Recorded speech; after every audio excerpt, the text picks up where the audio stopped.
So here's an exercise if you're struggling with your contact or your direction. We call these L swings. So all you need to get is a middle iron, so a 7 or 8 iron, and a golf ball and 3 tees. So first you're going to tee up a tee in the ground without a golf ball, and then one with a golf ball, and you're going to take the third tee and put it right in the vent hole of your golf club like this, so it's sticking up pretty well. Next thing you're going to do is you're going to get in your normal setup with the ball in the middle of your stance, and you're going to make a 3/4 backswing, forming the first L.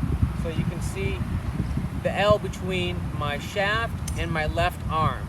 Now as I'm doing this, we want to make sure that we're rotating the club face so the toe goes up and then forms the L. So we don't want it to go back and have the club face point to the ground and then try to make the L, because you can see I'm getting some breakdown in my arms, or vice versa, go back and have the club face pointing to the sky and then try to form the L, because you can see my arm's going to start to break down. So we want to make sure as we're making this L, the club goes to the toe up position and then hinges to the L position to form this nice little L or 90-degree angle.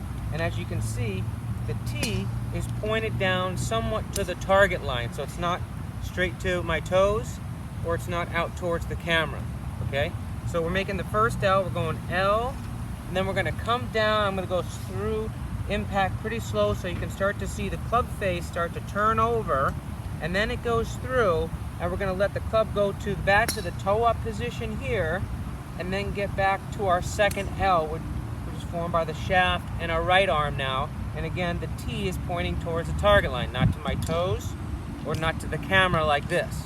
Okay, so we don't, as we're going through, we don't want to go through and have the club face pointed towards the sky, which would mean the club face is open, because if we try to go up to our L, you're going to see I start breaking down again, and vice versa. We don't want to go through and have the club facing down towards the ground, which is going to be in the closed position, and then try to go up, because then you're going to break down your arms. So again, we want to go through the toe up position and then get to our L. Okay, so we go like this: toe up to L, point the T to the ground, swing through, point the T to the ground, through the toe up position. Okay, so then once you get the hang of that, set up to the first tee, try to make a swing and knock the tee out of the ground. L, L, and you can see I knocked the tee out. Okay, and I got to my 3/4 finish position with my L, my eyes, my sternum, and my belt buckle, turned towards the target.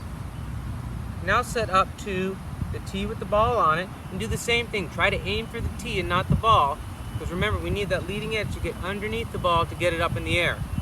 So make sure you take a couple waggles, relax yourself, make an L, make an L.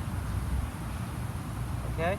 And this is a great time where you can evaluate if you did everything correctly. If you're finishing and the club is pointing too vertically towards the ground, that's no good. If it's pointing too much to the horizon, that's no good. Is the toe pointed up in the air? So those kinds of things you can check. Make sure your arms are extended. So when you're practicing like this, hitting golf balls, take the time to hold your finish for a couple of seconds, watch the ball until it lands, and then evaluate. Is my weight forward? Is it backwards? What's going on? And that can really help you achieve success faster and more effectively than just hitting shot after shot and worrying about the result. If you focus on what the form is, the results will start to come. So next time you're having trouble with your consistency, try this exercise.